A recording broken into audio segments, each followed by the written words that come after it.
During the transatlantic slave trade, many Irish indentured servants were transported to the Caribbean alongside African slaves. This brought together diverse cultural practices and beliefs, leading to unique blends of traditions in the New World. Among the cultural practices the Irish brought with them was the use of puppets.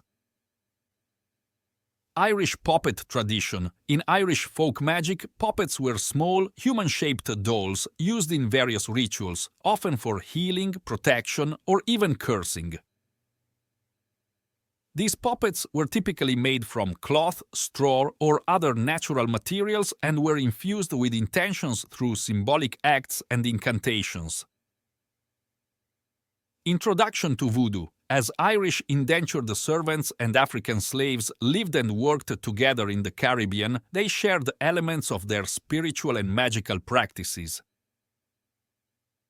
The African slaves brought with them a rich tradition of spiritual beliefs and practices that would evolve into Voodoo. The concept of using dolls or figures in magical rituals resonated with African traditions of using effigies and fetishes in spiritual practices.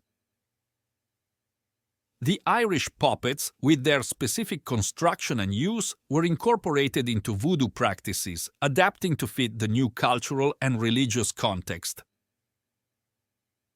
In Voodoo, these puppets, often called voodoo dolls by outsiders, were used for various purposes such as healing, protection, and communicating with the spirits or LOA.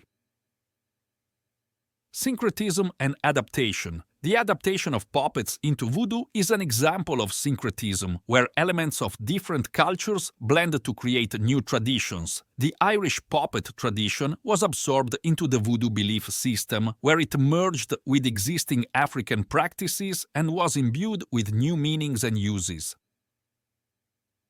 Thus, the introduction of puppets to Voodoo by the Irish is a testament to the dynamic and evolving nature of cultural and spiritual practices, highlighting how different traditions can influence and enrich each other in a shared environment.